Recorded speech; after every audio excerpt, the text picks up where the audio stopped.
Okay, here we go, ladies and gentlemen. Hi, welcome to Ask a Trans Attracted Man, Part 4. I am your host, Troy. This little segment is going to probably ruffle a few feathers. I am going to talk about religion. I was asked in one of the comments, how do I come to grips with my, religion, my faith, and being a trans attracted man? I did answer it in a previous video, but it was a very, very short lived answer. But I'm going to take this time to kind of expand on that and my thoughts. So here we go. At the end of the day, God made all of us. My mother has always said something to me that, as I've gotten older, seems to be very, very profound. She said, the fact that I'm alive means I was chosen. Religion likes to separate. Religion likes to make us different, to see the differences in each other, to show we're better than others and things of that nature. I'm sorry, I can't buy the fact that a deity who is all powerful and things of that nature would allow us to segregate and ostracize one another. I don't believe that a deity would tell us to put our kids out on the street to simply because they're gay or they're trans. That's probably one of the biggest things that people who are so-called very, very religious folk, very, very Christian folk, or what have you, and they have children who they just literally put out in the streets. They put them out there to do God knows what to God knows who, and yet they can call themselves people of God and religious people. The hypocrisy of a religion is probably the most amazing thing to me as well, because there are a bunch of passages in the Bible that contradict one another. But again, the Bible is supposed to be the Word of God. So, whatever.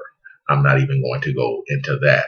But what I am going to talk about, and especially with people of color out there, and about religion and Christianity in particular, but mind you, I am not a religious person. I am more spiritual than anything else.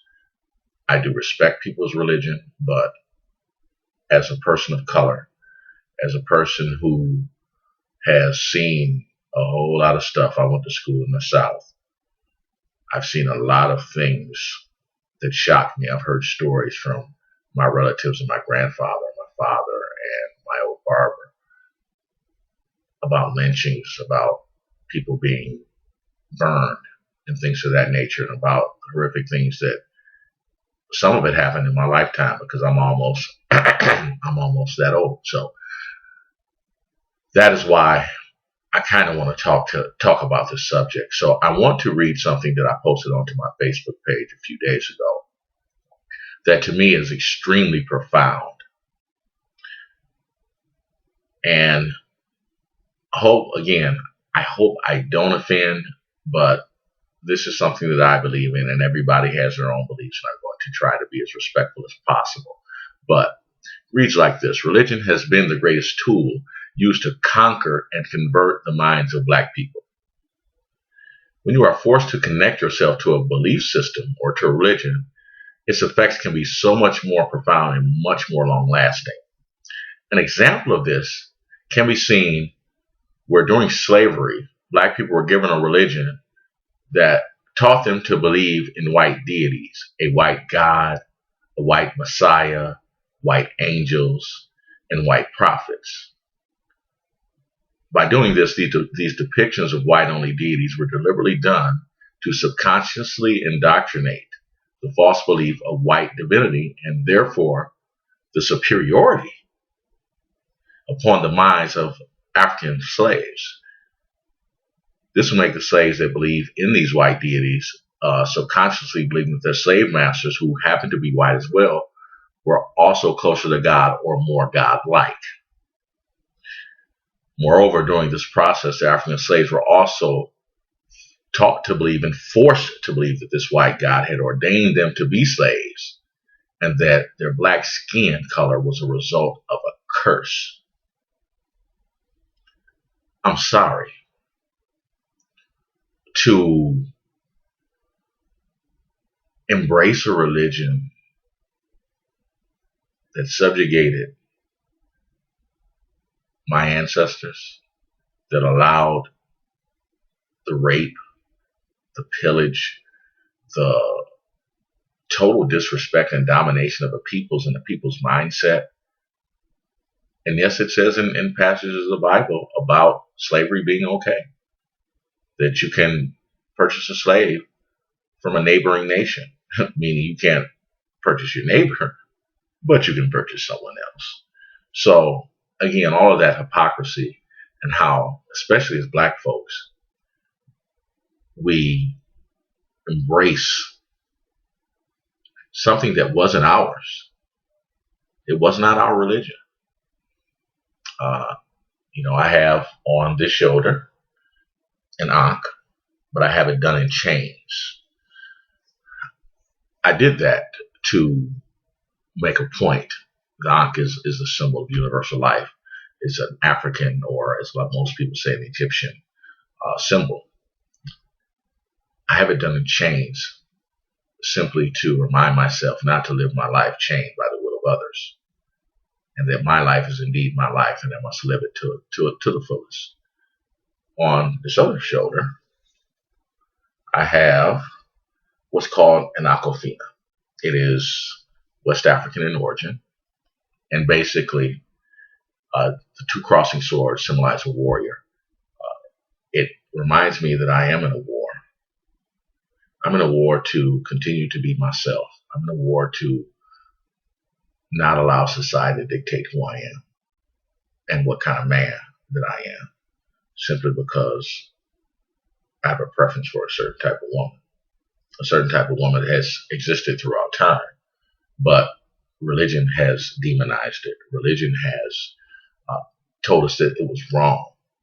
And so now we have these negative connotations about trans people. In ancient cultures, trans people, two-spirited peoples, especially in the Native American cultures, were closer to God anyway, because they symbolize the union of man and woman, so meaning that they encompassed all that there was. So that's pretty deep. But, I've been bothered by some people asking me, why do I have tattoos? Because, of course, in the Bible it says something about marking your skin. I would rather honor my ancestors and the people who made it possible for me to be who I am and where I am than to embrace something that allows others to hate, that allows others to ostracize. And I know people say, well, that's what they use it for, but let's look at the history of religion in general. More wars have been fought over religion. If you are supposed to love your neighbor as you love thyself, why go to war? That's one of the commandments. I do believe that there are some religions that more encompass how I feel. Buddhism, your spirituality, about being one with the world and nature and those around you. I believe that is more important than respecting other people.